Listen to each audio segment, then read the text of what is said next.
Hello everyone. मैं Harveer Kaur, government model high school sector 38 west Chandigarh से। और आज के इस वीडियो में हम क्लास 9th का chapter 1 matter in our surroundings discuss करेंगे। इस वीडियो में हम मैटर क्या होती है, वो कितनी स्टेट्स में एग्जिस्ट करती है और एक स्टेट को दूसरे स्टेट में हम कैसे चेंज करते हैं, अलग अलग स्टेट की क्या क्या प्रॉपर्टीज़ हैं, पार्टिकल्स कैसे अरेंज्ड हैं, तो ये सारी चीज़ें जो हैं वो हम इस वीडियो में डिस्कस करेंगे। तो चलिए सबसे पहले हम बात करते हैं मैटर के बारे में। मैटर क्या होती है? हमारे आसपास आप जितनी भी चीज़ें देख रहे हैं, जितनी भी चीज़ें महसूस कर रहे हैं, वो सब मैटर है।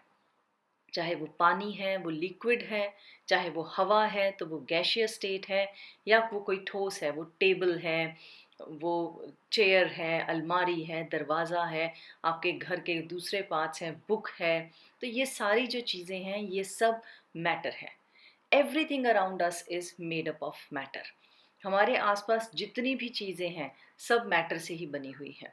और ये जो मैटर है ये बेसिकली पार्टिकल से मिलके बनती है।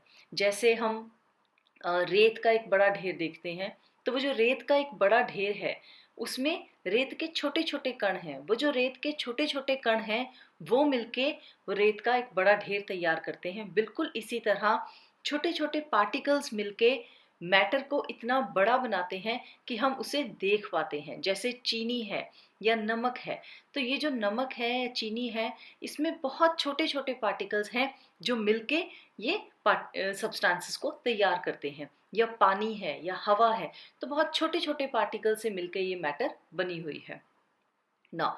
मैटर को हम डिफाइन कैसे करेंगे, कैसे बताएंगे कि मैटर क्या होती है? सो मैटर वो कोई भी चीज़ जो कि जिसका कुछ ना कुछ वजन है, कुछ ना कुछ मास है, चाहे वो कितना ही कम क्यों ना हो, और जो जिसे जगह चाहिए, जिसे स्पेस चाहिए, उसे हम कहते हैं मैटर। अब जैसे आप बलून में हवा भरते हैं, तो वो जो हवा है वो धीरे धीरे वो उसको स्पेस चाहिए, तो वो बलून के ऊपर प्रेशर एक्सर्ट करती है और बलून जो है उसका साइज बड़ा होता जा रहा है। तो हवा जो है वो स्पेस ऑक्यूपाई कर रही है और उसमें कुछ ना कुछ मास है। इसी तरह पानी आप ले लीजिए, पानी को हम किसी भी बर्तन में डालते हैं तो वो जगह ऑक्यूपाई करता है और उसमें वजन है। इसी तरह कोई भी ठोस ले लीजिए, आप कोई भी सॉलिड ले लीजिए, लकड़ी का टुकड़ा है, कोई लोहे का टुकड़ा है, तो उसमें मास है और उसे जगह चाहिए, वो अपनी जगह घेरता है। तो ऐसा कोई भी सब्सटेंस जो अपनी जगह घेरता है, जिसे जगह चाहिए, which has occupy space and has मास, और जिसमें वजन है, तो उसे हम मैटर कहेंगे। अब मैटर की जो डिस्कशन है ये बहुत पुराने समय से ये डिस्कशन चलती आ रही है, क्योंकि लोग हमेशा से ये जानना चाहते हैं कि हमारे आसपास की चीज़ें कैसे बनी हैं। तो अर्ली जो इंडियन फिलोसोफर्स थे उन्होंने एक 5 तत्व की जो थियोरी है वो उन्होंने दी थी कि हमारे आसपास जितनी भी चीज़ें हैं वो 5 बेसिक एलिमेंट से मिलके बनी हुई हैं। That is air, water, earth, fire and sky. और इसे हम पंच तत्व थ्योरी कहते हैं। और हमारे आसपास चाहे कोई लिविंग है चाहे नॉन लिविंग है, वो इन 5 एलिमेंट से बना हुआ है। और इसी तरह के कुछ जो थॉट्स हैं वो एंशियंट जो ग्रीक फिलोसोफर्स थे उन्होंने भी कुछ इसी तरह की कंक्लूजन्स निकाली थी। देन मॉडर्न डे साइंटिस्ट जो हैं इन्होंने मैटर को फिजिकल और केमिकल बेसिस पे डिवाइड किया है कि मैटर का क्या स्टेट होता है, क्या उसके टेम्परेचर हैं, वो कैसे बॉयल होती है, क्या उसका मेल्टिंग पॉइंट है, ये सारी उसकी फिजिकल प्रॉपर्टीज़ होती हैं। वो कंडक्टर है या नहीं, गुड कंडक्टर ऑफ इलेक्ट्रिसिटी है या बैड कंडक्टर ऑफ इलेक्ट्रिसिटी है। तो इन सारी प्रॉपर्टीज़ के बारे में आप अपनी छोटी क्लासेस में पढ़ चुके हैं। तो ये सारी फिजिकल प्रॉपर्टीज़ होती हैं, और इसके साथ साथ उन्होंने उनके केमिकल प्रॉपर्टीज़ के बेसिस पे मैटर को क्लासीफाई किया है। तो इस चैप्टर में हम फिजिकल प्रॉपर्टीज़ के बारे में ही बात करेंगे मैटर की। नाउ मैटर का जो नेचर पता करने के लिए दो तरह के आर्ग्यूमेंट्स थे। एक आर्ग्यूमेंट ये कहता था कि जो मैटर है वो कॉन्टीन्यूअस है, वो लगातार है, वो बीच में से ब्रेक नहीं हो सकती। जैसे हम एक धागे का एग्जाम्पल ले लें, तो एक जो थ्रेड है वो कॉन्टीन्यूअस है, एक एंड से दूसरे एंड तक, उसको बीच में से आप नहीं ब्रेक कर सकते। तो एक जो आर्ग्यूमेंट है वो कुछ एक जो साइंटिस्ट का ग्रुप है वो ये मानता था कि मैटर कॉन्टिन्यूस है, जबकि दूसरा जो आर्ग्यूमेंट था या दूसरे ग्रुप ऑफ साइंटिस्ट थे वो ये मानते थे कि मैटर जो है वो पार्टिकल से मिलके बनी हुई है, वो टुकड़ों से मिलके बनी हुई है। जैसे कि हम नमक कह देते हैं या रेत कह देते हैं कि ये छोटे छोटे पार्टिकल्स हैं और ये सेपरेट हो सकते हैं। तो ये दोनों तरह के जो आर्ग्यूमेंट्स थे, आगे हम कुछ एक्टिविटीज़ परफॉर्म करेंगे और इनमें हम समझने की कोशिश करेंगे कि जो मैटर का नेचर है वो किस तरीके का होता है। So our first activity is dissolving colour dye in water. इस एक्टिविटी में हम एक बहुत ही छोटा सा टुकड़ा कलर का पानी में डिसॉल्व करके देखेंगे कि उस पार्टिकल में जो पार्टिकल साइज है वो कितना छोटा हो सकता है। So for this I am taking food colour. ये फूड कलर का छोटा सा टुकड़ा हमने लिया है और आप इमेजिन कर सकते हैं इसमें कितने और पार्टिकल्स होंगे। So let us dissolve this colour dye in this glass of water. Now when I am going to add this, आप यहाँ पे मूवमेंट ऑफ पार्टिकल्स भी देख सकते हैं। जो फूड कलर है उसके पार्टिकल्स जो हैं they are moving on their own and they are mixing into the water. So this also shows that the particles of matter they move around. और अब हम इसको जब डिसॉल्व करेंगे तो आप देख सकते हैं कि उस छोटे से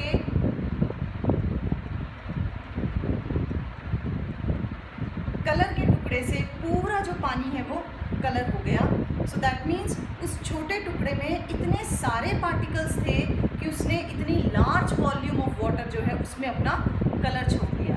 सो दैट मीन्स जो पार्टिकल साइज है हमारे आसपास जो मैटर है उसका पार्टिकल साइज इतना छोटा है, it is beyond our imagination. हम इमेजिन भी नहीं कर सकते जो पार्टिकल साइज है वो कितना छोटा है।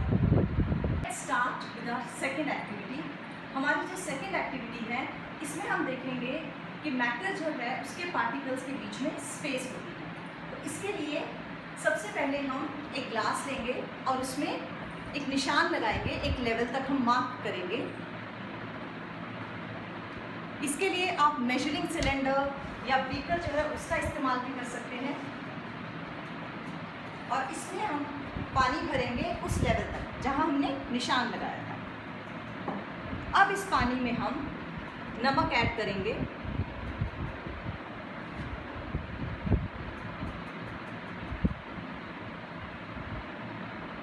अब जैसे ही हमने नमक ऐड किया जो पानी का लेवल है वो थोड़ा सा बढ़ गया है।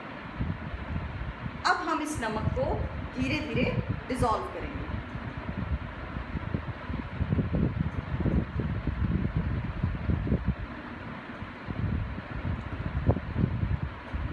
और जब हम डिसॉल्व कर रहे हैं जो सॉल्ट पार्टिकल्स हैं they are moving into the space between the water particles. जो पानी के पार्टिकल्स हैं उनके बीच में खाली जगह है जहाँ पे नमक के पार्टिकल्स जो हैं वो मिक्स हो जाते हैं, वो वहाँ चले जाते हैं। और जो लेवल है पानी का वो उतना ही रहता है जितना हमने शुरू में लिया था।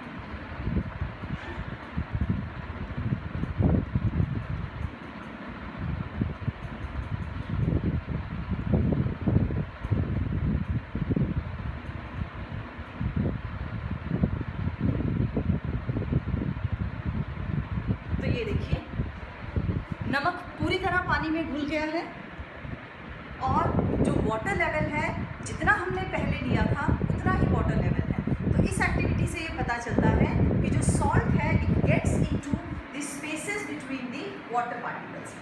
तो मैटर के जो पार्टिकल्स हैं उनमें स्पेस होती है और ये स्पेस डिपेंड करती है on the state of the matter. For example solids में जो स्पेस है वो बहुत कम होती है जिसकी वजह से पार्टिकल्स जो है वो फ्रीली मूव नहीं कर पाते, जबकि लिक्विड्स में जो स्पेस है वो थोड़ी ज़्यादा होती है जिसकी वजह से लिक्विड्स जो है वो फ्रीली मूव कर पाते हैं। और गैसेस में जो स्पेस है वो बहुत ज़्यादा होती है जिससे गैसेस जो है वो जितनी जगहों में मिलती है उतनी ही वॉल्यूम में वो एक्सपैंड हो जाते हैं। हमारी अगली एक्टिविटी में हम देखेंगे कि जो मैटर के पार्टिकल्स हैं दे शो मूवमेंट। तो उसके लिए हम एक ग्लास में पानी लेंगे और उसमें फूड कलर जो है उसके कुछ क्रिस्टल्स ऐड करेंगे। So let us add a few crystals of the food colour. आप देखिए फूड कलर ऐड करते ही जो मॉलिक्यूल्स की मूवमेंट है वो कितनी क्लियर हो जाती है। जो फूड कलर के पार्टिकल्स हैं वो अपने आप मूव हो रहे हैं और मिक्स हो रहे हैं, और इस तरह की जो मूवमेंट होती है जहाँ पे सब्सटेंसेस आपस में मिक्स होते हैं अपने आप, इसे हम कहते हैं डिफ्यूजन। अब ये जो मिक्सिंग ऑफ पार्टिकल्स है ये कई फैक्टर्स पे डिपेंड करती है। सबसे पहले इट डिपेंड्स अपॉन टेम्परेचर। तो चलिए इसे हम साइड में रख देते हैं। अब हम इसी एक्टिविटी को दो अलग अलग टेम्परेचर पे जो वाटर है उसके साथ देखेंगे। सो एक ग्लास में हमने रूम टेम्परेचर पे पानी लिया है यानी कि नॉर्मल वाटर, और दूसरे ग्लास में हमने गर्म पानी लिया है।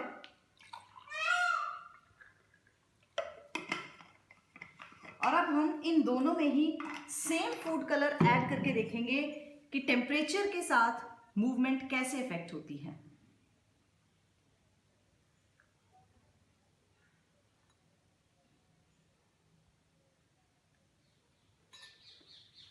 आप देखिए जो गर्म पानी है उसमें पार्टिकल्स बहुत जल्दी मूवमेंट शो कर रहे हैं और बहुत जल्दी वो इक्वली डिस्ट्रीब्यूट हो गए हैं as compare to cold water. जो ठंडा पानी है वहाँ पे जो पार्टिकल्स की मूवमेंट है काफ़ी स्लो है, और पार्टिकल्स जो है कलर पार्टिकल्स वो नीचे बैठ गए हैं और धीरे धीरे मिक्स हो रहे हैं, जबकि गर्म पानी में जो पार्टिकल हैं वो बहुत तेज़ी से मिक्स हो गए हैं और वो इक्वली डिस्ट्रीब्यूट हो गए हैं। सो जो मिक्सिंग ऑफ पार्टिकल्स है ये टेम्परेचर पे डिपेंड करती है।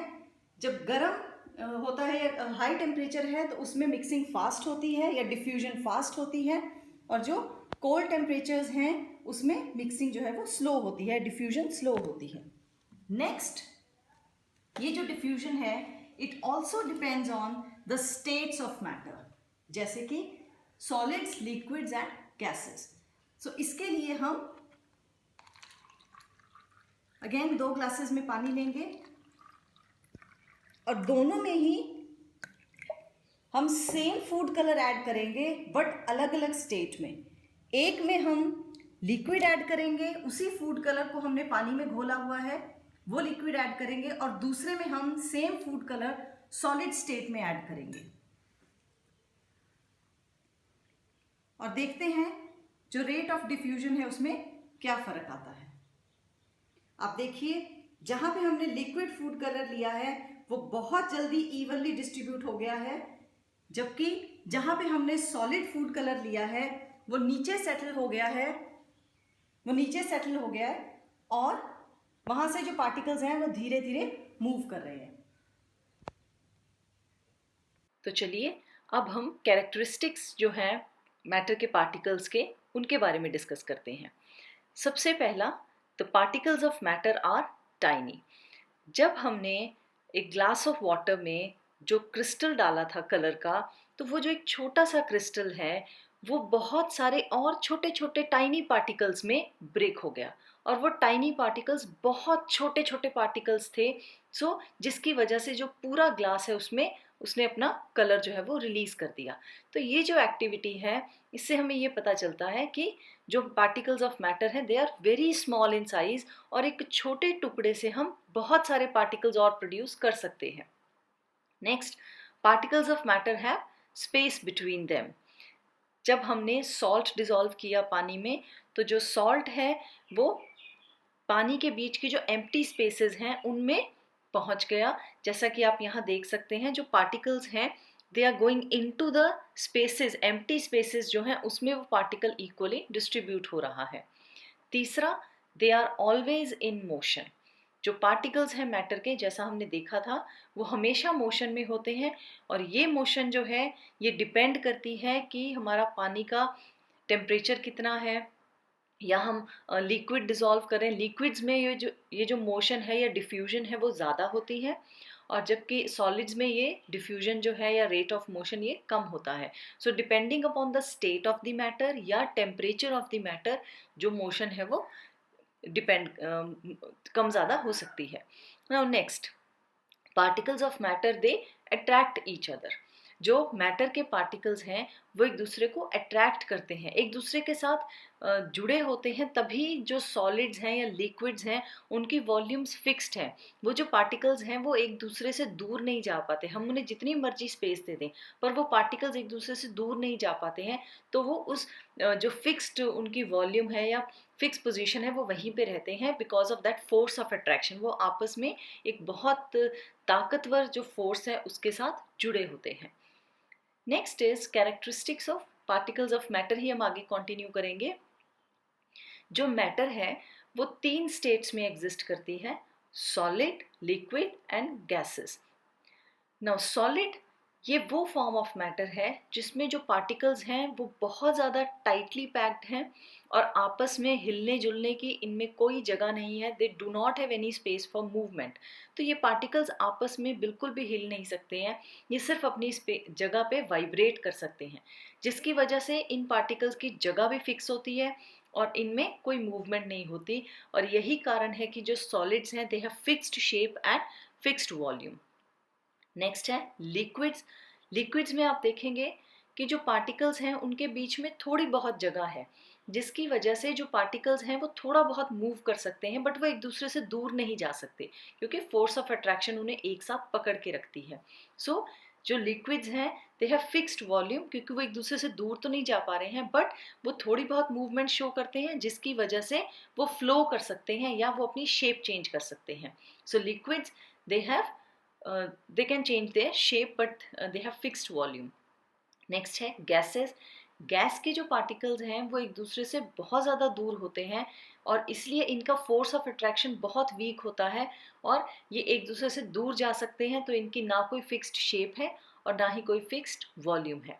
अब हमने ये जो तीनों स्टेट्स देखी हैं, हम इसमें ये समझने की कोशिश कर रहे हैं कि सेम पार्टिकल से बनी हुई मैटर है बट सिर्फ यहाँ पे पार्टिकल्स के अरेंजमेंट का फ़र्क है और सिर्फ जो पार्टिकल्स का अरेंजमेंट अगर हम चेंज करते हैं तो जो स्टेट ऑफ मैटर है वो चेंज हो जाती है। जैसे हम वाटर का एग्जांपल लें तो उसमें जो पार्टिकल्स हैं वो सेम हैं बट वाटर 3 अलग अलग स्टेट्स में एग्जिस्ट कर सकता है। सॉलिड में वो आइस के फॉर्म में है, लिक्विड में वो वाटर के फॉर्म में है और गैशियस स्टेट में वो वेपर के या भाप के फॉर्म में है। सेम सब्सटेंस सेम पार्टिकल से बना हुआ बट 3 अलग अलग फॉर्म्स में एग्जिस्ट करता है क्योंकि उसका अरेंजमेंट ऑफ पार्टिकल्स जो है वो चेंज हो जाता है। तो चलिए अब हम अपनी पहली स्टेट ऑफ मैटर यानी कि सॉलिड स्टेट के बारे में पढ़ते हैं। So let us understand the properties of solids with the help of an activity. इस एक्टिविटी में हम सॉलिड्स के प्रॉपर्टीज के बारे में समझने की कोशिश करेंगे। Solids have fixed shape. तो यहाँ मेरे पास स्टोन्स के कुछ छोटे छोटे टुकड़े हैं। Now these are perfect solids. इनको चाहे मैं किसी भी तरह के सरफेस पे रखूं, कहीं भी रखूं, they are never going to change their shape. Similarly I have this box, this is a solid. इस पर मैं जितना मर्जी प्रेशर लगाऊं it is not going to change its shape. So solids they have rigid shape, इनकी shape fixed होती है and they have fixed volume. इस बॉक्स को हम जहां मर्जी रखें, इसका साइज ये उतनी ही जगह ऑक्यूपाई करेगा जितनी ये अभी ऑक्यूपाई कर रहा है, तो इसकी वॉल्यूम भी फिक्स्ड है। सो प्रॉपर्टीज ऑफ सॉलिड्स को एक बार समराइज करते हैं। They have fixed shape and fixed volume, they are rigid. Okay, let us take a few examples. हम कुछ एग्जांपल्स देखते हैं।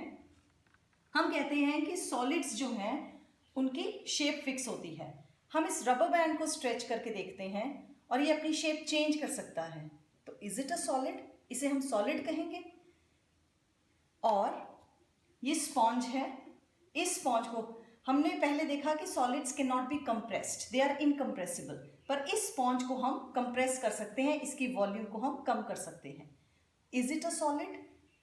और solids have fixed shape, but ये जो शुगर क्रिस्टल्स हैं ये सॉलिड हैं और इनको हम जिस कंटेनर में डालेंगे ये उसके हिसाब से अपनी शेप जो है वो चेंज कर लेते हैं। जब ये बोल में है तो ये बोल की शेप में है। Now I have put them in a spoon, तो ये उसकी शेप में आ गए हैं।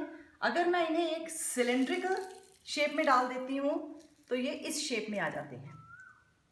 So is it a solid? What do we call it?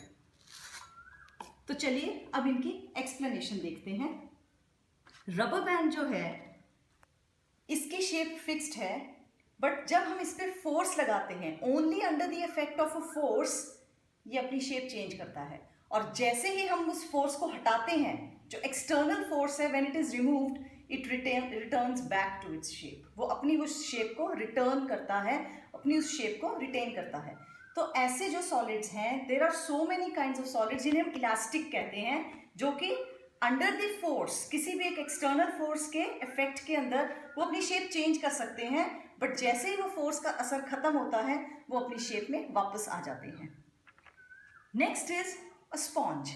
Sponge जो है इसमें बहुत से छोटे छोटे माइन्यूट पोर्स हैं जिनमें हवा भरी हुई है। तो जब हम इसे कंप्रेस करते हैं, वो जो हवा है वो उन पोर्स से बाहर निकल जाती है और स्पॉन्ज की जो शेप है वो कंप्रेस हो जाती है। बट जैसे ही हम उसे रिलीज करते हैं, उन्हीं पोर्स में दोबारा हवा फिल हो जाती है और वो अपनी ओरिजिनल शेप में वापस आ जाता है। So this is also a solid. Now sugar, अगर हम शुगर का एग्जाम्पल देखें तो ये जो हम बात कर रहे हैं, ये शुगर के बहुत सारे क्रिस्टल्स हैं जो कि कंटेनर के हिसाब से शेप चेंज कर सकते हैं। बट अगर हम शुगर का एक सिंगल क्रिस्टल देखें, उसकी शेप अगर हम ध्यान से देखें तो दैट इज फिक्स्ड। अब इस क्रिस्टल को हम जहां मर्जी रखें, उसकी जो शेप है वो फिक्स्ड है।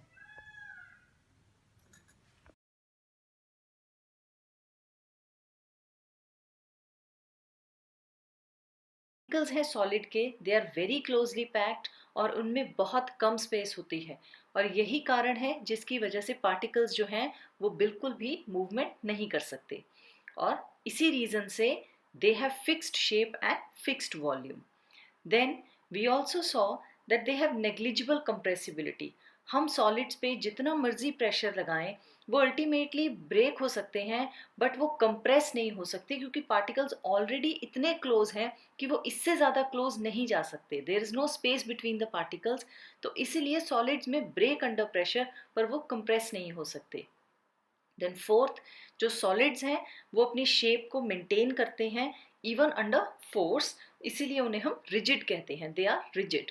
Then they have strong force of attraction between the particles, क्योंकि पार्टिकल्स इतने ज़्यादा क्लोज हैं तो उनके बीच में जो फोर्स ऑफ अट्रैक्शन है वो बहुत स्ट्रॉन्ग है। पर हमारे पास कुछ ऐसे भी सॉलिड्स हैं जिनमें हमें ये प्रॉपर्टीज़ देखने को नहीं मिलती, जैसे कि स्पॉन्ज जो कि कंप्रेसिबल है, या शुगर क्रिस्टल्स जो कि कंटेनर के हिसाब से अपनी शेप चेंज कर लेते हैं, या रबर बैंड जो कि स्ट्रेच होने पे अपनी शेप चेंज करता है। ये इनके बारे में हम अपनी अगली एक्टिविटी में जानते हैं। तो चलिए अब हम लिक्विड की प्रॉपर्टीज के बारे में जानते हैं। सो लिक्विड्स की क्या प्रॉपर्टीज हैं? That they have fixed volume but not fixed shape. तो यहाँ पे हमने कलर्ड सॉल्यूशन लिया है, पानी में हमने फूड कलर मिलाया है। अब जब ये ग्लास में डाला है तो ये ग्लास की शेप में है। अब हम इसका कंटेनर चेंज करके देखेंगे। अब हम इसे क्यूबॉइड कंटेनर में डालेंगे और आप देख सकते हैं कि इसने क्यूबॉइड कंटेनर की शेप ले ली है। Volume of water is fixed, volume ना उसकी कम हुई है ना ज़्यादा, बट वो कंटेनर की शेप ले लेता है। नेक्स्ट, अब उसे हम एक क्यूब शेप्ड स्पून में डालेंगे और आप यहाँ पे भी देख सकते हैं it has taken the shape of that spoon. तो जितने कंटेनर्स में उसे डालते जाएंगे वो उस हिसाब से अपनी शेप चेंज करता जाएगा, but the volume is going to be same. Volume ना कम होगी ना ज़्यादा। So liquids they have fixed volume but no fixed shape. Next is compressibility.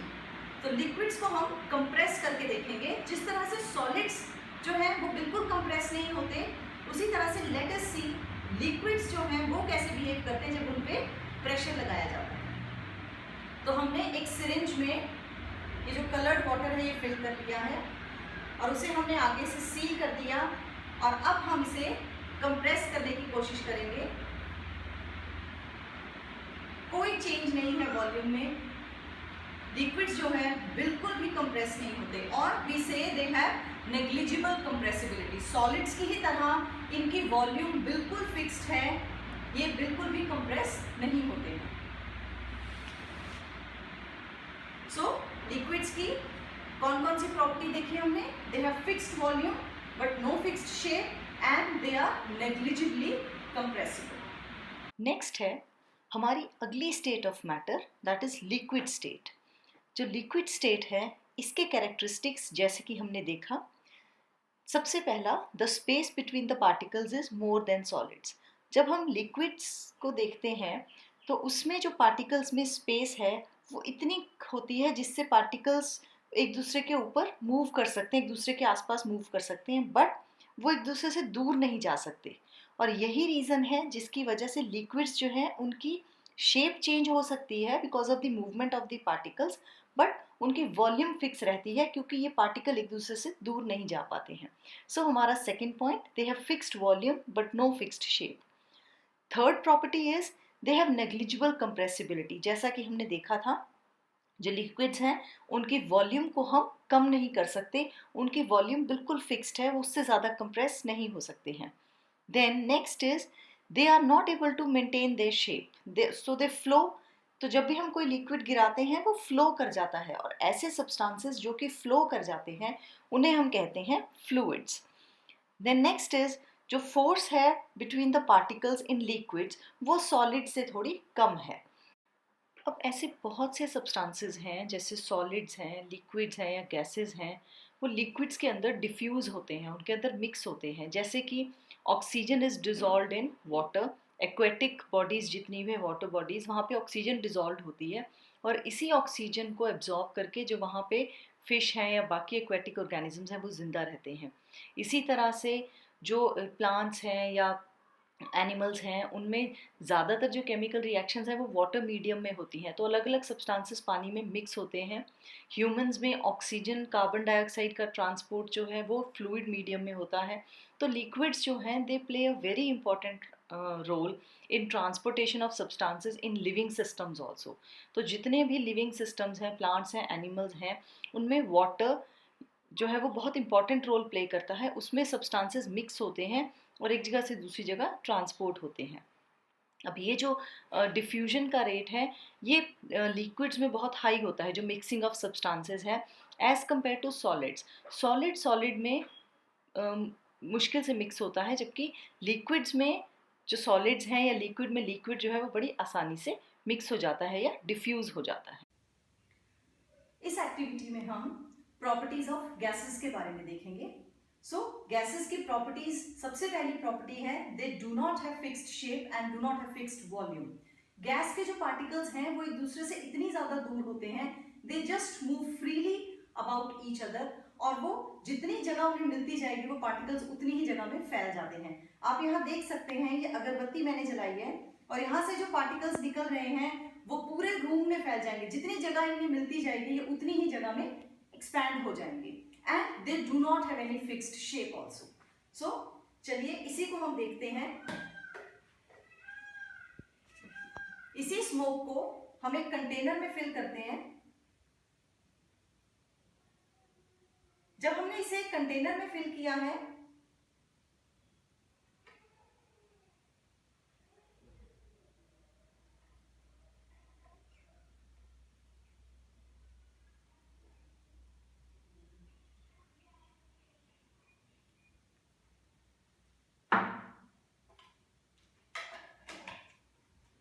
so this has taken the shape of the container। आप देख सकते हैं इसमें स्मोक नजर आ रही है और वो कंटेनर की शेप में आ गई। जैसे ही हम इसे रिलीज करते हैं ये जो स्मोक है ये कंटेनर से बाहर निकल के सारे रूम में एक्सपैंड हो जाएगी, तो ये रूम की शेप ले लेगी। So they do not have any fixed shape and it is going to extend to the entire volume available to it. जितनी भी जगह इसको अवेलेबल होगी उतनी जगह में फैल जाएगी। कोई फिक्स्ड वॉल्यूम नहीं है, कोई फिक्स्ड शेप नहीं है। Now next is compressibility in gases. तो कंप्रेसिबिलिटी के लिए हम अपनी एक्टिविटी जो लिक्विड्स के साथ की थी हमने उसी को रिपीट करेंगे, but this time we are going to fill the syringe with air और उसे हम सील कर देंगे और अब हम इसे कंप्रेस करेंगे। So let us try to compress. और आप देख सकते हैं जो सिरिंज है वो कंप्रेस हो रही है। That means gases can be compressed to a certain volume। और ये इसलिए होता है क्योंकि गैस के पार्टिकल्स के बीच में बहुत स्पेस है। जब हम उस पर प्रेशर अप्लाई करते हैं तो वो पार्टिकल्स एक दूसरे के नजदीक आ जाते हैं, वो स्पेस कम होती जाती है, but they can only be compressed to a certain volume. अगर हम बहुत ज्यादा प्रेशर लगाएंगे, the syringe is going to come back. That means जो पार्टिकल्स हैं उन पे एक लिमिट तक ही प्रेशर लग सकता है और उसके बाद they can not compress further.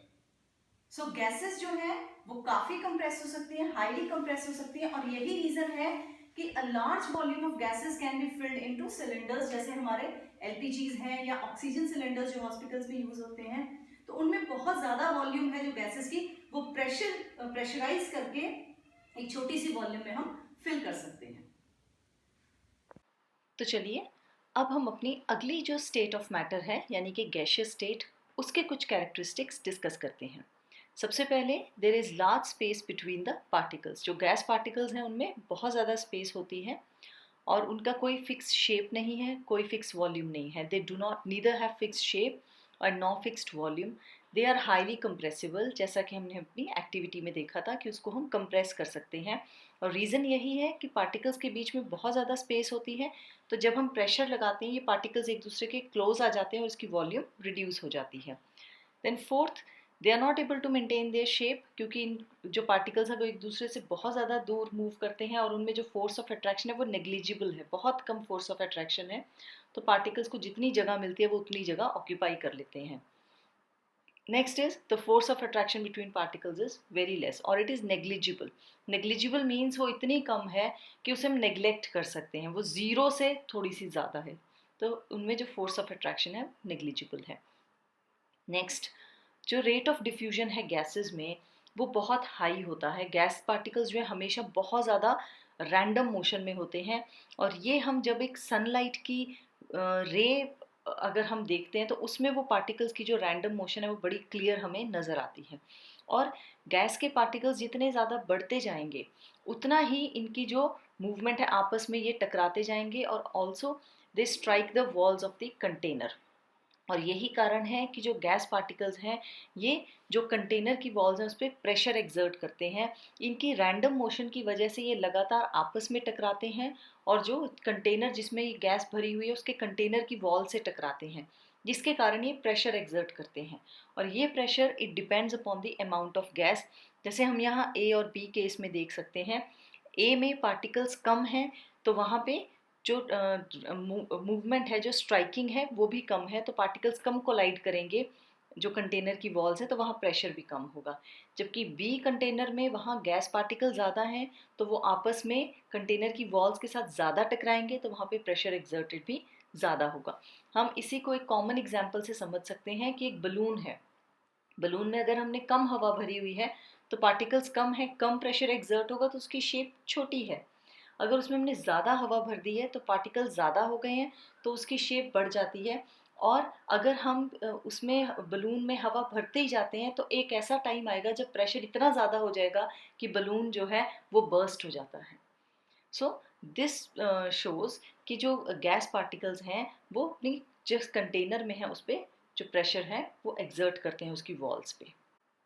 तो ये थे हमारे तीनों स्टेट्स ऑफ मैटर और उनकी अलग अलग प्रॉपर्टीज़। नाउ नेक्स्ट इज, ये जो स्टेट्स ऑफ मैटर हैं ये आपस में चेंज हो सकते हैं। जैसे हम पानी का एग्जाम्पल लेते हैं, सबसे कॉमन एग्जाम्पल, ये तीनों स्टेट्स में एग्जिस्ट करता है और तीनों स्टेट्स जो हैं वो हम देख सकते हैं। सॉलिड फॉर्म में ये बर्फ़ के फॉर्म में है in the solid state, liquid में ये वाटर के फॉर्म में है और गैशियस में ये वेपर्स या भाप के फॉर्म में है। तो ये जो आपस में स्टेट्स चेंज होती हैं ये कैसे चेंज होती हैं? जैसा हमने पीछे डिस्कस किया कि पार्टिकल्स सेम रहते हैं, सिर्फ पार्टिकल्स का अरेंजमेंट चेंज होता है। तो अगर हम किसी तरीके से पार्टिकल्स का अरेंजमेंट चेंज कर दें, जैसे सॉलिड में जो पार्टिकल्स हैं वो बिल्कुल एक दूसरे से जुड़े हुए हैं, अगर हम इस अरेंजमेंट को थोड़ा सा चेंज कर दें, पार्टिकल्स में थोड़ा सा गैप बना दें, थोड़ी सी स्पेस अगर उन पार्टिकल्स में आ जाए, तो वही बर्फ़ जो है वो पानी में बदल जाएगी। और उसी पानी को अगर हम किसी तरीके से उनके पार्टिकल्स को इतना दूर कर दें कि वो भाप में बदल जाए, तो it is just about changing the arrangement of particles. हम सिर्फ पार्टिकल्स का अरेंजमेंट चेंज करके एक स्टेट को दूसरी स्टेट में बदल सकते हैं। जैसा कि सॉलिड स्टेट में अगर हम उस पार्टिकल को एनर्जी देना शुरू करें, सॉलिड में पार्टिकल्स जो हैं वो बिल्कुल एक दूसरे के साथ जुड़े हुए होते हैं, तो अगर हम उसे एनर्जी देंगे तो वो पार्टिकल वो एनर्जी एब्जॉर्ब करके वाइब्रेट होना शुरू हो जाएगा, मूवमेंट शो करेगा।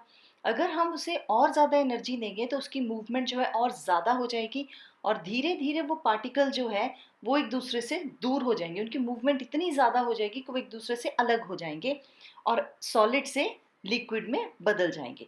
सो इस तरह से एनर्जी प्रोवाइड करके हम पार्टिकल्स को एक दूसरे की जो फोर्स ऑफ अट्रैक्शन है उससे निकलने में मदद करते हैं, उससे ओवरकम करने में मदद करते हैं। तो पार्टिकल्स जो है वो फ्रीली मूव करते हैं और एक स्टेट से दूसरी स्टेट में चेंज हो जाते हैं। अब जिस टेम्परेचर पे जो सॉलिड है वो लिक्विड में बदलता है, जब एक सॉलिड पिघलता है तो उसे हम क्या कहते हैं, उसे मेल्टिंग पॉइंट कहते हैं, क्योंकि पिघलने को मेल्टिंग कहते हैं। जब एक सॉलिड लिक्विड में पिघलता है तो उसे हम मेल्टिंग कहते हैं। तो जिस टेम्परेचर पे ये चेंज शुरू होता है, जिस टेम्परेचर पे सॉलिड पिघलना शुरू करता है, उसे हम मेल्टिंग पॉइंट कहते हैं। और ये जो मेल्टिंग पॉइंट है, इससे हमें ये पता चलता है कि सॉलिड के पार्टिकल्स के बीच में कितनी ज़्यादा फोर्स है। जैसे जो सॉलिड जिसका मेल्टिंग पॉइंट हाई है, ज़्यादा है, इसका मतलब हमें उसे ज़्यादा ताकत देने की ज़रूरत है। सो दैट मीन्स उसके पार्टिकल्स जो हैं वो ज़्यादा फोर्स से आपस में जुड़े हुए हैं। हम यहाँ नीचे 3 केसेस देख रहे हैं, इसको हम कॉमनली समझने की कोशिश करते हैं। सपोज आप मार्केट गए हैं या मेले में गए हैं, आपने अपने पेरेंट्स का या अपने ब्रदर या सिस्टर का हाथ पकड़ा हुआ है। तो केस 1 में आप देखिए, ये जो होल्डिंग है, इसमें जो फोर्स ऑफ अट्रैक्शन है वो बहुत वीक है और हल्की सी ताकत से जो हाथ है वो छूट जाएगा। जबकि सेकंड केस में जो फोर्स है, फोर्स ऑफ अट्रैक्शन, वो बहुत ज़्यादा है, मजबूती से हाथ पकड़ा हुआ है, तो यहाँ पे ज़्यादा ताकत लगानी पड़ेगी। और तीसरे केस में और भी ज़्यादा क्लोज जो है, कनेक्शन बहुत ज़्यादा क्लोज है, तो यहाँ पे और ज़्यादा फोर्स लगानी पड़ेगी इन पार्टिकल्स को अलग करने के लिए। तो इसी चीज़ को हम रिलेट कर सकते हैं हमारी मैटर में, कि जहाँ पे पार्टिकल्स बहुत ज़्यादा लूजली हेल्ड हैं वहाँ कम एनर्जी लगाएंगे तो पार्टिकल्स एक दूसरे से अलग हो जाते हैं। पर जहाँ पार्टिकल्स बहुत स्ट्रांगली एक दूसरे के साथ जुड़े हुए हैं, फोर्स ऑफ अट्रैक्शन बहुत स्ट्रांग है, वहाँ पे हमें एनर्जी ज़्यादा लगानी पड़ती है उन पार्टिकल्स को अलग करने के लिए। इसीलिए जिन लिक्विड्स का मेल्टिंग पॉइंट हाई है, इसका मतलब उनकी जो फोर्स ऑफ अट्रैक्शन है वो बहुत स्ट्रांग है। और जिन लिक्विड्स का मेल्टिंग पॉइंट लो है, इसका मतलब उनके पार्टिकल्स में जो फोर्स ऑफ अट्रैक्शन है वो इतनी स्ट्रांग नहीं है। इसीलिए कहते हैं कि मेल्टिंग पॉइंट जो है, it is the measure of forces between the particle. हमें मेल्टिंग पॉइंट से पता चल जाता है कि किसी भी सब्सटेंस में जो फोर्स ऑफ अट्रैक्शन है वो कितनी स्ट्रांग है। आप सब ने बर्फ़ को पिघलते हुए देखा होगा, तो चलिए उसी को हम एक एक्सपेरिमेंट के रूप में समझने की कोशिश करते हैं। जब हमने एक बीकर में बर्फ़ ली और उसमें हमने थर्मामीटर सेट कर दिया है, और थर्मामीटर जो है वो ज़ीरो से थोड़ा नीचे टेम्परेचर दिखाएगा, क्योंकि जो ज़ीरो पे मेल्टिंग शुरू हो जाती है तो वो थोड़ा सा सब ज़ीरो टेम्परेचर्स होंगे। और हम उस समय पे जो बर्नर है वो जलाते हैं और बर्फ़ को गर्म करना शुरू करते हैं। अब क्या होगा, ये जो हीट है ये धीरे धीरे एनर्जी दे रही है बर्फ़ के पार्टिकल्स को। बर्फ़ में जो वाटर पार्टिकल्स हैं उन्हें एनर्जी दे रही है, और ये जो बर्फ़ के वाटर पार्टिकल्स हैं ये उस एनर्जी को लेके दे विल स्टार्ट मूविंग, वो मूवमेंट शुरू करेंगे और धीरे धीरे वो पिघलना शुरू करते हैं। अब वो किस टेम्परेचर पे पिघलेंगे, पहले जो टेम्परेचर है वो ज़ीरो से थोड़ा नीचे था, तो हम देखेंगे जैसे ही हमने हीट सप्लाई की, पहले धीरे धीरे बर्फ़ का टेम्परेचर बढ़ेगा और वो 0 डिग्री पे आ जाएगा। अब 0 डिग्री पे टेम्परेचर आते ही जो बर्फ़ है वो पिघलना शुरू कर देती है, क्योंकि बर्फ़ का जो मेल्टिंग पॉइंट है वो 0 है। सो जैसे ही बर्फ़ पिघलना शुरू करती है, हम और हीट सप्लाई कर रहे हैं, बर्नर जल रहा है हमारा, बट हम देखते हैं थर्मामीटर में देयर इज़ नो चेंज। वो 0 डिग्री पे जो टेम्परेचर है वो 0 पे ही सेट हो गया। अब इसके बाद हम जितनी भी हीट सप्लाई कर रहे हैं वो बर्फ़ पिघल रही है, बट थर्मामीटर का टेम्परेचर चेंज नहीं हो रहा है। क्यों? अब ये जो हीट है जिससे एक सॉलिड लिक्विड में चेंज हो रहा है, अब हमने जब 0 डिग्री पे बर्फ़ का टेम्परेचर पहुंच गया तो बर्फ़ ने पिघलना शुरू किया। अब उसके बाद हमने जितनी भी हीट दी उससे उसका टेम्परेचर नहीं चेंज होगा, बल्कि वो सारी हीट जो है वो इस्तेमाल हो जाएगी सॉलिड को लिक्विड में बदलने में। तो वो हीट हमें टेम्परेचर थर्मामीटर पे नज़र नहीं आएगी। तो इस हीट को हम कहते हैं लेटेंट हीट। लेटेंट का मतलब होता है हिडन। तो ये वो छुपी हुई हीट है जो हमें थर्मामीटर पे नहीं दिखेगी, पर ये वो हीट है जो एक सॉलिड को लिक्विड में बदलने में मदद करती है। So how do we define latent heat? Latent heat वो हीट है जो स्टेट को चेंज होने में मदद करती है। अब सॉलिड से जब लिक्विड चेंज होता है तो उस प्रोसेस को हम कहते हैं फ्यूजन, मेल्टिंग या फ्यूजन। तो इस समय पे जो हीट यूज होती है उसको कहेंगे लेटेंट हीट ऑफ फ्यूजन। सो ये वो एनर्जी है जो एक 1 kg सॉलिड को पूरी तरह लिक्विड में बदलने के लिए इस्तेमाल होती है। So that is known as latent heat of fusion. So how do we define it? The amount of heat energy supplied to change 1 kilogram of a solid into liquid completely at its melting point. For example, हमने 1 kg ice ले ली। अब 1 kg ice का जो melting point है 0 degree Celsius है, तो 0 degree Celsius पे वो बर्फ पिघलने लगती है। उसके बाद वो 1 kg बर्फ को पूरी तरह से पानी बनने तक जितनी हीट की ज़रूरत है वो सारी उसकी लेटेंट हीट ऑफ फ्यूजन है। 1 kg आइस को पूरी तरह पानी बनाने के लिए जो हीट चाहिए that is latent heat of fusion. अब ड्यूरिंग ये ऐसा क्यों होता है कि जो लेटेंट हीट है वो थर्मामीटर पे हमें नज़र नहीं आती या वो टेम्परेचर इंक्रीज नहीं होता? जब स्टेट चेंज हो रही है तो टेम्परेचर उतना ही रहता है। ये रीज़न इसका यही है कि जब एक स्टेट चेंज हो रही है, अब बर्फ़ के जो पार्टिकल्स हैं या किसी भी सॉलिड के जो पार्टिकल्स हैं, जब हम उन्हें एनर्जी दे रहे हैं तो वो पार्टिकल्स जो हैं they are using that energy to overcome the force of attraction. वो एक दूसरे की जो फोर्स ऑफ अट्रैक्शन है उससे बाहर निकलने के लिए उस एनर्जी का इस्तेमाल कर रहे हैं। तो वो जो हीट एनर्जी है वो टेम्परेचर बढ़ाने के काम नहीं आती, बल्कि वो फोर्स ऑफ अट्रैक्शन जो है उसको तोड़ने के काम आ रही है। तो इसीलिए ये जो लेटेंट हीट है ये टेम्परेचर नहीं बढ़ाती, ये बल्कि जो स्टेट है उसके जो पार्टिकल्स हैं उसको एक दूसरे से दूर करने में मदद करती है। और इसीलिए जो टेम्परेचर है वो वहीं रुक जाता है जब तक कि पूरा का पूरा जो सॉलिड है वो लिक्विड में बदल नहीं जाता। तो हम ये कह सकते हैं कि सेम टेम्परेचर पे अगर एक सॉलिड और लिक्विड हम लेते हैं, जैसे कि 0 डिग्री सेल्सियस पे बर्फ़ भी है और पानी भी है, तो दोनों में से जो सॉलिड है उसमें लोअर एनर्जी होगी और लिक्विड जो है उसकी एनर्जी ज़्यादा होगी, क्योंकि उसने already latent heat of fusion absorb कर रखी है। इसका बहुत ही कॉमन एग्जाम्पल है जो कूलिंग इफेक्ट प्रोड्यूस होता है। आप 1 kg आइस ले लीजिए और आप 1 kg वाटर ले लीजिए 0 डिग्री सेल्सियस पे ही, दोनों में से कौन ज़्यादा कूलिंग प्रोड्यूस करेगा? ऑब्वियसली बर्फ़, क्योंकि बर्फ़ जो है वो सॉलिड स्टेट में है। जब वो हम उसको किसी सब्सटेंस में ऐड करेंगे तो वो लिक्विड में चेंज होगी, और जब वो लिक्विड में चेंज होगी तो वो एक्स्ट्रा एनर्जी एब्जॉर्ब करेगी इन the form of latent heat of fusion. उसको लिक्विड में बदलने के लिए एक्स्ट्रा एनर्जी की ज़रूरत है, तो वो ज़्यादा कूलिंग प्रोड्यूस कर सकती है as compare to 1 kg of water. जबकि वाटर जो है वो ऑलरेडी लिक्विड स्टेट में है, तो वो कोई एक्स्ट्रा एनर्जी नहीं प्रोड्यूस कर सकता, वो सिर्फ जो 0 डिग्री सेल्सियस के हिसाब से ही कूलिंग प्रोड्यूस करेगा। So this is a very common example कि दो स्टेट्स जो हैं दोनों सेम टेम्परेचर पे अलग अलग एनर्जी लेवल्स पे हो सकती हैं।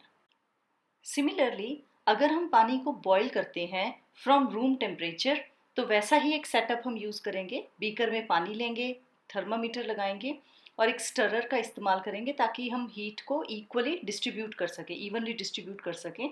और हम बर्नर से जब गर्म करेंगे इस पानी को तो रूम टेम्परेचर से धीरे धीरे टेम्परेचर बढ़ना शुरू होगा। पहले सपोज अगर 30 डिग्रीज है रूम टेम्परेचर, 30, 35, 40, 50, 60, और ऐसे जो टेम्परेचर है वो इंक्रीज होता जाएगा and ultimately it will reach to 100 degree Celsius. So 100 degree Celsius पे जो वाटर है वो बॉयल होना शुरू हो जाएगा। दैट मीन्स जो लिक्विड स्टेट में पानी है वो वेपर्स में बदलना शुरू हो जाता है और भाप उठने लगती है। बट थर्मामीटर का जो टेम्परेचर है वो 100 डिग्री सेल्सियस पे फिक्स हो जाता है।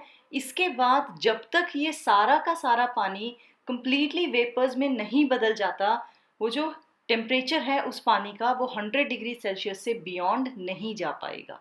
That means during the state change जो टेम्परेचर है वो सेम रहता है। रीज़न वही है कि अब 100 डिग्री सेल्सियस पे जब जो पानी है उसके मॉलिक्यूल्स एक दूसरे से दूर मूव होने शुरू हो गए, वो वेपर में बदलना शुरू हो गया। अब इसके बाद हम जितनी भी हीट सप्लाई करेंगे it will be required in breaking the force of attraction. जो उसकी फोर्स ऑफ अट्रैक्शन है उसको ओवरकम करने में यूज़ हो जाएगी सारी की सारी हीट। सो जो टेम्परेचर है पानी का वो उतना ही रहेगा and all the energy supplied is used up in overcoming the force of attraction। और इस प्रोसेस को हम कहते हैं वेपराइजेशन। जब एक लिक्विड जो है वो अपने वेपर स्टेट में चेंज होता है और इस समय पे जो हीट चाहिए to convert 1 kg liquid completely into its vapors, that is known as latent heat of vaporization। So latent heat of vaporization क्या है? 1 kg लिक्विड को अपने वेपर्स में पूरी तरह बदलने के लिए जितनी हीट चाहिए एट इट्स बॉइलिंग पॉइंट, उसके बॉइलिंग पॉइंट पे, सो उसी को हम कहते हैं latent heat of vaporisation. So that means at same temperature अगर हम एक लिक्विड और उसी के वेपर स्टेट को कंपेयर करें तो वेपर स्टेट में ज़्यादा एनर्जी है क्योंकि उसने latent heat of vaporisation absorb की है एट बॉइलिंग पॉइंट उसी टेम्परेचर पे, तो इट हैज़ हायर एनर्जी। इसका एक कॉमन एग्जाम्पल कि स्टीम जो है, भाप जो है, उससे जब अगर कभी आपके हाथ पे भाप लग जाए तो उससे बहुत ज़्यादा जलन होती है and it produces more severe Burns. Steam का, भाप का जो जलन होती है वो ज़्यादा पेनफुल होती है as compare to boiling water. तो रीज़न क्या है? रीज़न यही है कि स्टीम जो है उसी टेम्परेचर पे, बॉइलिंग वाटर और steam are at the same temperature 100 degree Celsius पे हैं, बट स्टीम ने वाटर से जब स्टीम बनता है तो वो एक्स्ट्रा एनर्जी एब्जॉर्ब करता है in the form of latent heat of vaporization, जिसकी वजह से 100 डिग्री सेल्सियस पे ही steam has more energy as compare to boiling water, so it produces more severe burns. So steam से जो जलता है वो ज़्यादा सीवियर होता है। तो चलिए अब हम सब्लिमेशन को हमारी कॉमन लाइफ में जो एग्जाम्पल्स हैं उनकी मदद से समझने की कोशिश करते हैं। आप सब ने अपने घरों में अगरबत्ती जलाई होगी, पूजा में कपूर जलाया है, ये सबसे कॉमन एग्जाम्पल्स हैं हमारी डेली लाइफ के ऑफ सब्लिमेशन। तो चलिए हम जलाकर देखते हैं। अगरबत्ती जो है वो सॉलिड स्टेट में है। जब हम इसे जलाते हैं तो ये सीधा वेपर्स में बदलती है बिना किसी लिक्विड में चेंज हुए। यहाँ कोई लिक्विड चेंज नहीं हो रहा और जो अगरबत्ती है वो सीधा सॉलिड से वेपर स्टेट में आ रही है। This is sublimation in a daily life. Second example, camphor यानी कि कपूर, जो अक्सर पूजा में जलाया जाता है। इसमें भी आप देखिए सॉलिड स्टेट में है कपूर और वो धीरे धीरे वेपर्स में कन्वर्ट हो रहा है बिना किसी लिक्विड स्टेट में बदले।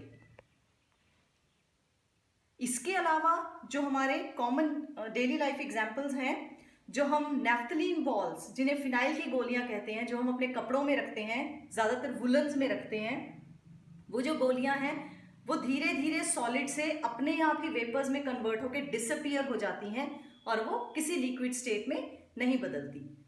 तो वो भी एक सब्लिमेशन का एग्जाम्पल है। तो ये तो थे हमारे कुछ सब्लिमेशन के examples from our daily life.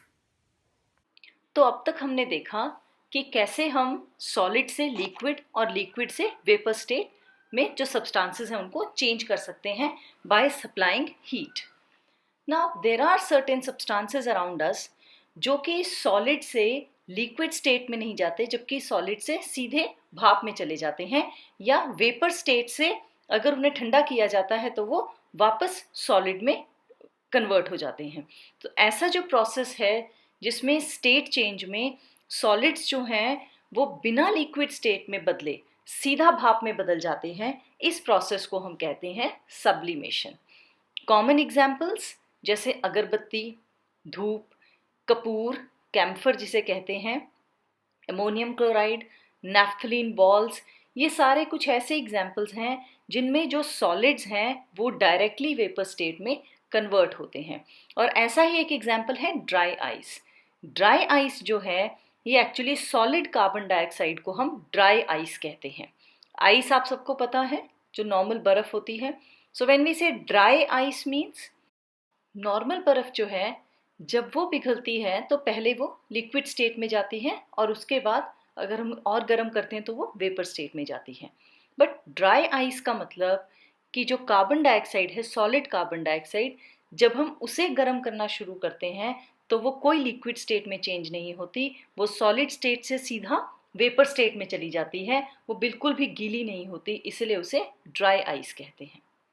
तो अभी हमने देखा कि किसी भी सब्सटेंस का टेम्परेचर चेंज करके हम उसकी स्टेट चेंज कर सकते हैं। बट क्या प्रेशर के साथ भी ऐसा ही कुछ इफेक्ट होता है? सो let us see the effect of change of pressure. जब हम किसी भी सब्सटेंस पे प्रेशर लगाते हैं, ये स्पेशली गैसेस के लिए है क्योंकि हमें ये पता है कि सॉलिड्स और लिक्विड्स जो है वो इनकम्प्रेसिबल हैं। तो हम गैसेस के बारे में बात कर रहे हैं जिनके पार्टिकल्स में बहुत ज़्यादा स्पेस है। जब हम गैसेस पे प्रेशर अप्लाई करना शुरू करते हैं, जो पार्टिकल्स हैं वो एक दूसरे के नज़दीक आना शुरू हो जाते हैं। जब वो पार्टिकल्स एक दूसरे के नज़दीक आते हैं तो उनमें फोर्स ऑफ अट्रैक्शन डेवलप हो जाती है, जिससे जो पार्टिकल्स हैं उनमें इतनी ज़्यादा फोर्स आ जाती है कि वो एक दूसरे को होल्ड कर सकते हैं और वो लिक्विड में बदल जाते हैं। और इस प्रोसेस को हम कहते हैं लिक्विफिकेशन ऑफ गैसेस। हमारे आसपास बहुत से ऐसे एग्जाम्पल्स हैं जहां हम गैसेस को लिक्विफाई करके यूज़ कर रहे हैं, जैसे कि एलपीजी जो हमारे सिलेंडर्स में है या ऑक्सीजन सिलेंडर्स इन हॉस्पिटल्स।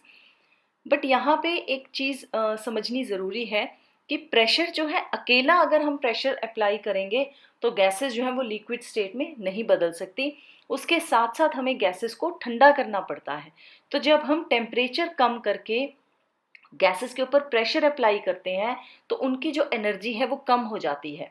जब कम टेम्परेचर होगा तो उनमें एनर्जी कम होगी, काइनेटिक एनर्जी कम हो जाएगी मॉलिक्यूल्स की, मॉलिक्यूल्स कम मूव करेंगे, धीरे धीरे वो सेटल होने लगते हैं।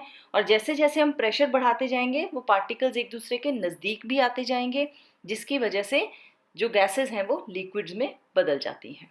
तो चलिए हम एक बार समराइज कर लेते हैं कि कैसे जो डिफरेंट स्टेट्स ऑफ मैटर है वो आपस में कन्वर्ट हो सकती हैं। सॉलिड को जब हम गर्म करना शुरू करते हैं तो वो एक पर्टिकुलर टेम्परेचर पे जाके लिक्विड स्टेट में बदलना शुरू होता है और उस टेम्परेचर को हम कहते हैं मेल्टिंग पॉइंट, और इस प्रोसेस को हम कहते हैं फ्यूजन, जब सॉलिड लिक्विड में बदलता है। और लिक्विड को जब हम ठंडा करते हैं तो वो सॉलिड में बदलता है, उसे हम कहते हैं सॉलिडिफिकेशन। अगर हम लिक्विड को गर्म करते हैं तो वो अपनी वेपर स्टेट में बदलता है और जिस टेम्परेचर पे लिक्विड वेपर स्टेट में बदलना शुरू होता है उसे हम कहते हैं बॉइलिंग पॉइंट। और अगर हम इसी वेपर्स को ठंडा करते हैं तो वो दोबारा से लिक्विड स्टेट में आ जाता है और इस प्रोसेस को हम कहते हैं condensation. Then there is third kind of change also, जहाँ पे सॉलिड जो है गर्म करने पे सीधा गैस में बदलता है, सीधा अपने वेपर्स में बदलता है, या अगर हम वेपर्स को ठंडा करते हैं तो वो सीधा सॉलिड स्टेट में चेंज होते हैं और इस प्रोसेस को हम कहते हैं सब्लिमेशन।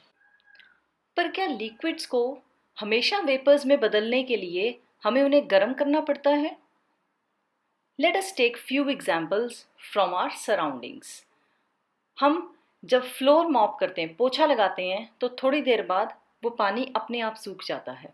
या हम गीले कपड़े जब सुखाते हैं तो वो गीले कपड़ों में पानी है वो कुछ देर बाद अपने आप सूख जाते हैं। तो यहाँ पर हमने उस पानी को उसके बॉइलिंग पॉइंट तक गर्म नहीं किया, हमने 100 डिग्री सेल्सियस तक उस पानी को नहीं उबाला, तो वो कैसे वेपर स्टेट में बदल गया?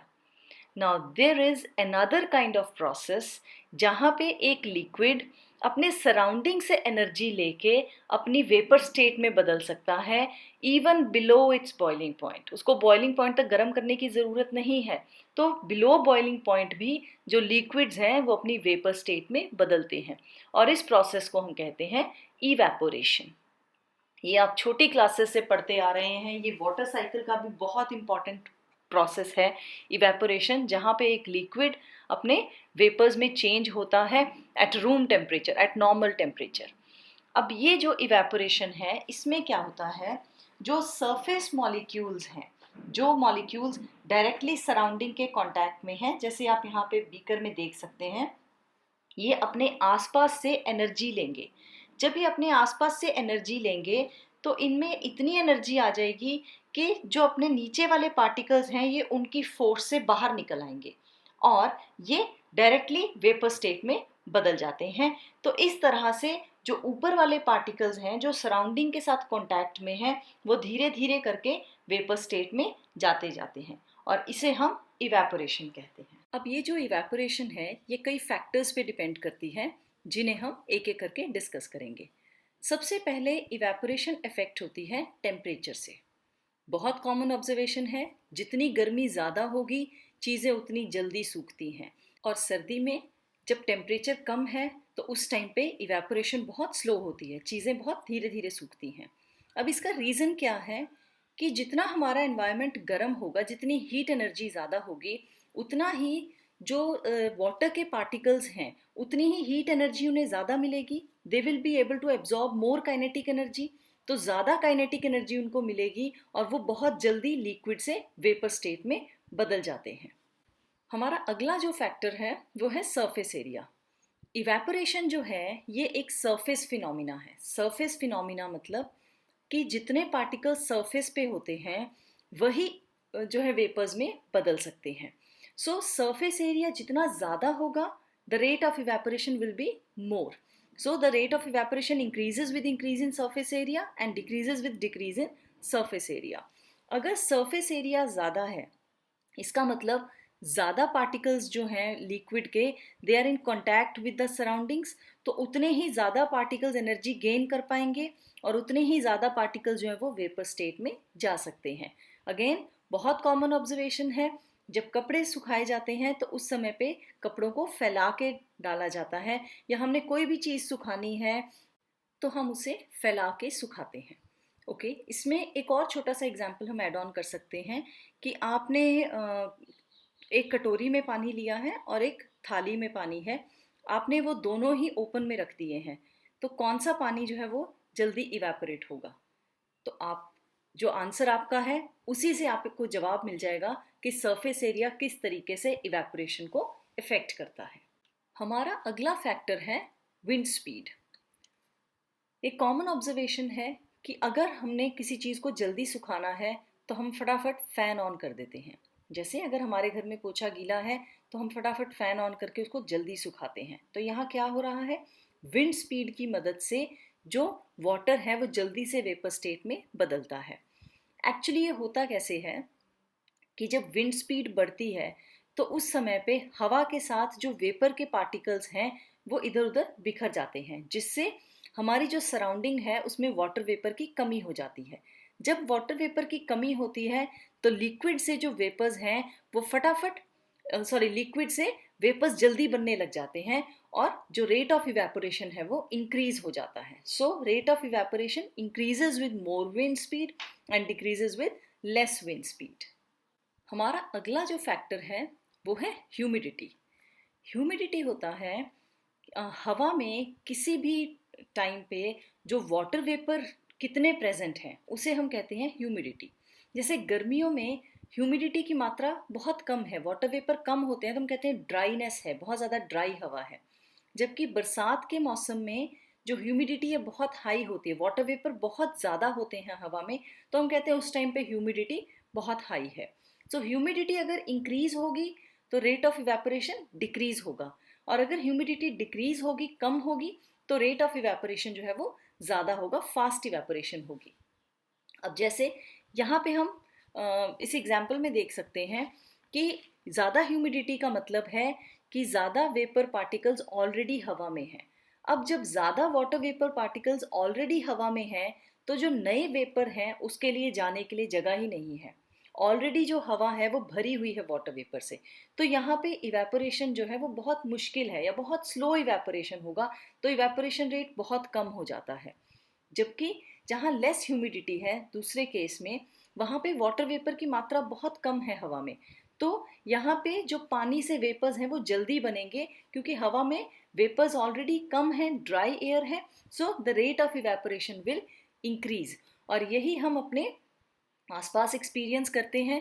गर्मियों में जब ड्राई हवा है तो उस समय पे जो इवेपोरेशन होती है वो बहुत फास्ट होती है, जबकि बरसात के मौसम में जब ऑलरेडी बारिश हो रही है, रेनी सीजन है, बहुत ज़्यादा ह्यूमिडिटी है, हवा में बहुत ज़्यादा वाटर वेपर प्रेजेंट है, तो उस टाइम पे जो रेट ऑफ इवेपोरेशन है वो बहुत स्लो हो जाता है, चीज़ें धीरे सूखती हैं।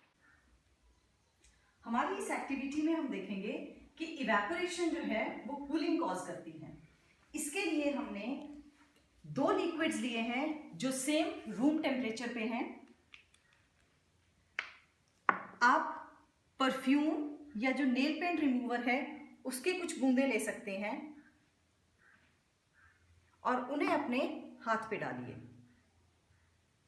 जैसे ही हम उसे हाथ पे डालेंगे तो क्या होगा, जो परफ्यूम या एसीटोन के जो पार्टिकल्स हैं, जो नेल पेंट रिमूवर है उसके पार्टिकल्स हमारी पाम से एनर्जी लेके वो धीरे धीरे हवा में वेपराइज होते चले जाएंगे और हमारी पाम जो है वो ठंडा फील करती है।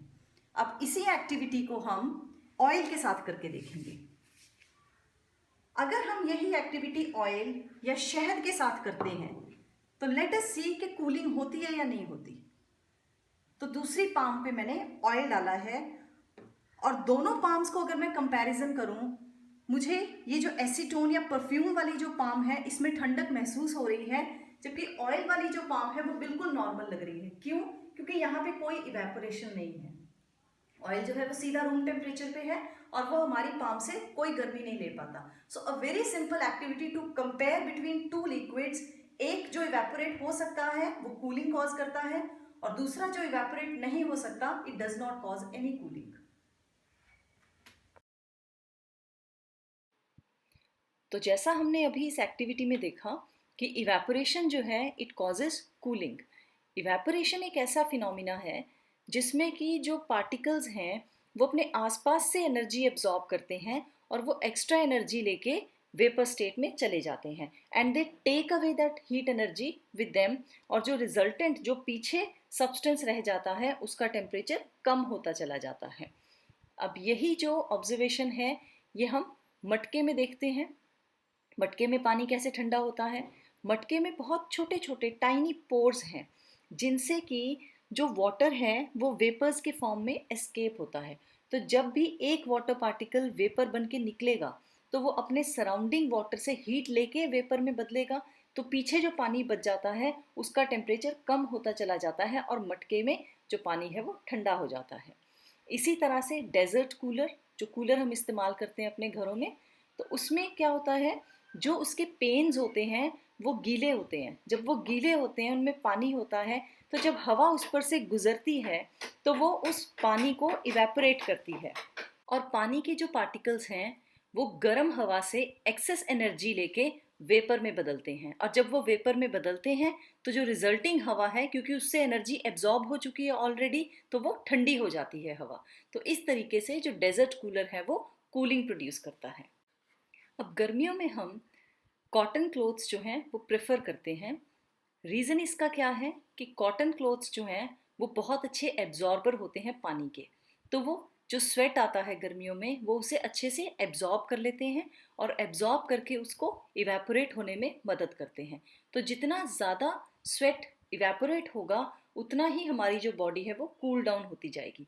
आप कंपेयर करके देखें कि अगर हम एक सिंथेटिक शर्ट पहन लेते हैं और जो पसीने की लेयर है वो इवेपोरेट ना हो पाए और वो हमारे कपड़ों और स्किन के बीच में ही वो पसीना रह जाए, तो क्या होगा, हमारा वो पसीना इवेपोरेट नहीं होगा and we will start feeling irritated. वो इरिटेशन होगी और हमारा जो बॉडी टेम्परेचर है वो कम नहीं हो पाएगा। सो कॉटन क्लोथ्स जो हैं वो इवेपोरेशन को ईजी करके हमारी बॉडी को ठंडा रखने में मदद करते हैं।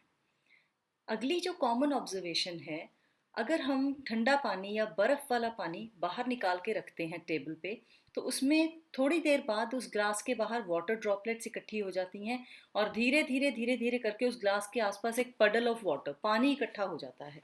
तो ये क्यों होता है? This is because of another cooling phenomena जिसे हम कहते हैं कंडेंसेशन। अब क्या होता है, जब हमने वो ठंडा पानी का ग्लास बाहर रखा, अब हमारी हवा में बहुत सारे वाटर वेपर हैं और हवा लगातार मूव करती है, तो ये जो वाटर वेपर हैं ये ग्लास के कांटेक्ट में आते हैं। अब जैसे ही ये ग्लास के कांटेक्ट में आते हैं तो ये वाटर वेपर ठंडे हो जाते हैं और ठंडे होके वहीं ड्रॉप्स में बदल जाते हैं और धीरे धीरे करके वो ग्लास की आउटर सरफेस पे इकट्ठा हो जाते हैं। ओके, आप लोगों ने चाय बनते हुए या पानी उबलते हुए देखा होगा। अगर हम उसके ऊपर एक ढक्कन रख देते हैं तो उससे क्या होता है, वो स्टीम उस ढक्कन पे जाती है और धीरे धीरे धीरे उस ढक्कन के ऊपर वाटर ड्रॉपलेट्स इकट्ठे हो जाते हैं। क्यों? क्योंकि वो ढक्कन ठंडा है तो और जो स्टीम है वो बहुत हाई टेम्परेचर पे है। तो जैसे ही वो उस ढक्कन के कांटेक्ट में आती है, उस लिड के कांटेक्ट में आती है, तो ये जो स्टीम पार्टिकल्स हैं ये कूल डाउन हो जाते हैं और कूल डाउन होकर ये वाटर ड्रॉपलेट्स में बदल जाते हैं। ये बिल्कुल उसी तरह से है जैसे इवेपोरेशन होके अर्थ से जो वेपर्स हैं वो ऊपर उठते हैं और जैसे जैसे ऊपर उठते जाते हैं तो टेम्परेचर कम होता जाता है और वो वाटर ड्रॉपलेट्स में बदल के क्लाउड्स बनाते हैं। तो ये बिल्कुल उसी तरह का फिनोमिना है और यही रीज़न है कि हमें जब भी हम कोई ठंडा पानी का ग्लास या कोई कोल्ड ड्रिंक की बॉटल बाहर रखते हैं तो उसके बाहर धीरे धीरे वाटर ड्रॉपलेट्स इकट्ठे हो जाते हैं because of the condensation of water vapour present in the air. तो आज के वीडियो के लिए इतना ही और मुझे पूरी उम्मीद है कि ये वीडियो आपको पसंद आया होगा और आपको चैप्टर समझने में मदद मिलेगी। तो अगली बार एक नए वीडियो में एक नए चैप्टर के साथ आपसे दोबारा मुलाकात होगी। Thank you so much.